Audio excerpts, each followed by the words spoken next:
अगला है relationship between AP and MP. AP क्या है? Average product. एमपी क्या है? Marginal product. अब एपी और एमपी में क्या मेजरली रिलेशनशिप होता है, ये भी पूछने वाला क्वेश्चन है, 4 नंबर का बिल्कुल आता है ये। पिछले ही ग्राफ से बोरो करते हैं, लैंड इन एकर्स सेम रहेगा 1111।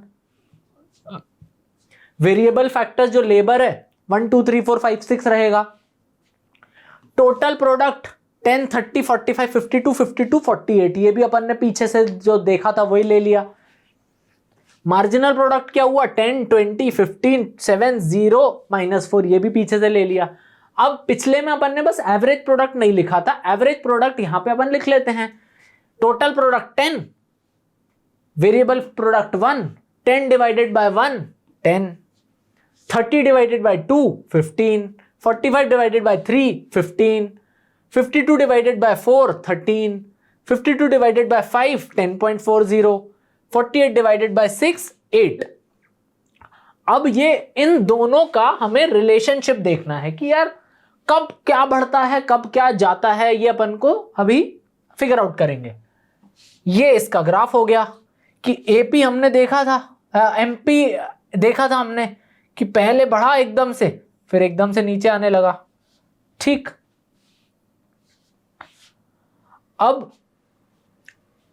पहले फेज में हम ये देखेंगे कि एमपी या तो इक्वल है और बढ़ जाता है, फिर MP is greater than AP. ये क्यों होता है? क्योंकि एमपी बहुत ज्यादा रिएक्टिव है। अब ये पंचायत का एग्जाम्पल, अगर आपने पंचायत जो वेब सीरीज है वो देखी है, तो जो एमपी था वहां पे, जो एमपी एमएलए जो बोलते हैं, एमएलए साहब थे, ऑल्दो उनको एमपी मान लेते हैं, वो रिएक्टिव है भाई बहुत, तभी वो गाली दे रहे थे लौकी पे भी। अब इसमें क्या हुआ कि एमपी बहुत ज्यादा रिएक्टिव है, तो ज्यादा रेट से जल्दी जल्दी चेंज होता है। एकदम से उसको किसी ने यहां पे मानिए सेकेंड वेरिएबल फैक्टर पे बोला कि अरे उचकना है, तो वो बहुत ही ऊंचा उचक गए। और एपी थोड़ा शांति से जाते हैं, इसीलिए फर्स्ट फेज में MP is greater than AP, AP also rising, MP also rising. Second phase में क्या होगा? सेकेंड एक फेज ये आता है जब ये दोनों इक्वल होते हैं, एमपी और एपी इक्वल हो गए। ये अपना सेकेंड एक पार्ट हो गया। इसमें अभी फेजेस वाला अपन थर्ड स्लाइड में वापस एक बार और देखेंगे, पर अभी ऐसा मानिए कि अपन ने डिवाइड कर दिया है अलग अलग, जहां पे इनके रिलेशनशिप्स को अपन देख सकते हैं।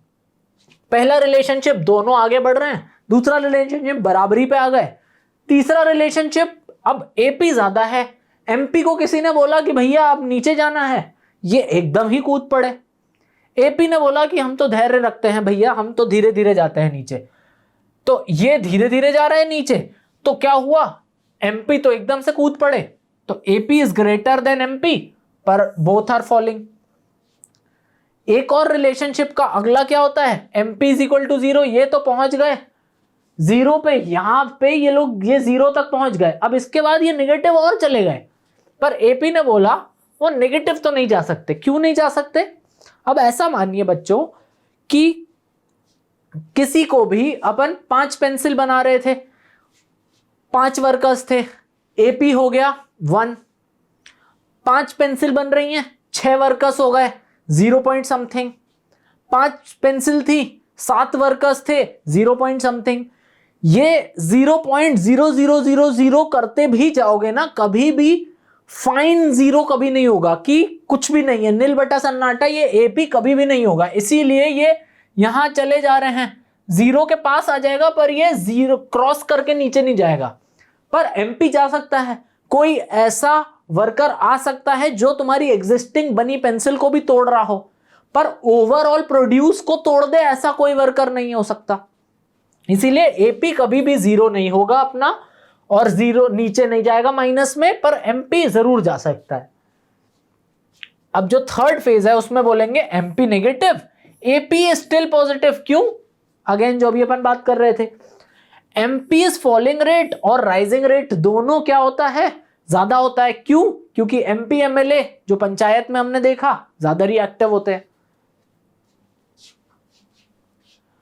अब अगला है रिलेशनशिप, जो लॉ ऑफ वेरिएबल प्रोपोर्शन आपने पढ़ा तो मैंने तब टीपीएमपी पढ़ा दिया और अगले वाले में एमपीएपी पढ़ा दिया।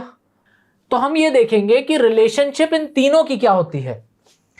अब फर्स्ट फेज में TP is increasing at an increasing rate, ये देखिए। एमपी इज ऑल्सो इंक्रीजिंग, ये अपना एमपी है, ये भी इंक्रीज हो रहा है। एपी इज ऑल्सो इंक्रीजिंग, ये भी धीरे धीरे, ये क्योंकि स्लो थोड़े पैंडा टाइप के हैं तो धीरे धीरे हो रहे हैं, ये एकदम हिरन टाइप के हैं, ये जल्दी जल्दी हो रहे हैं।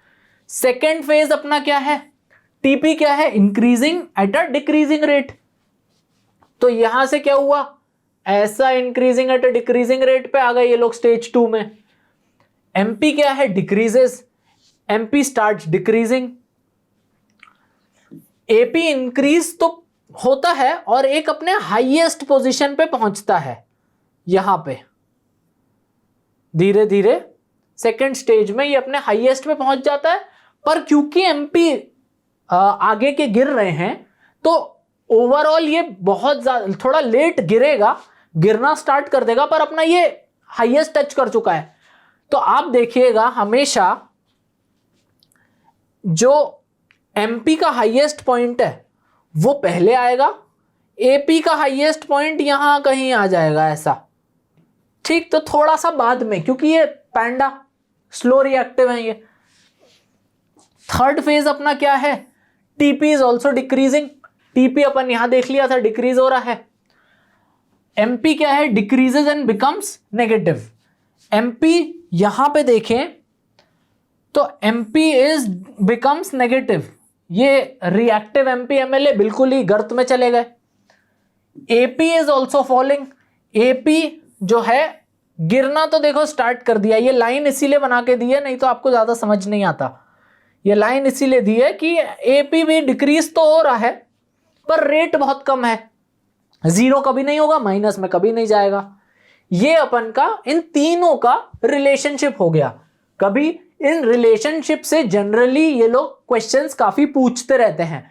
ये एमसीक्यू में भी आपसे क्वेश्चन पूछा जाएगा कि जब एमपी बढ़ रहा है तो टीपी का क्या होगा, जब एमपी बढ़ रहा है तो एपी का क्या होगा, जब एमपी नेगेटिव है तो एपी का क्या होगा, एंड सिमिलरली ये सारा टेबल याद रखिएगा।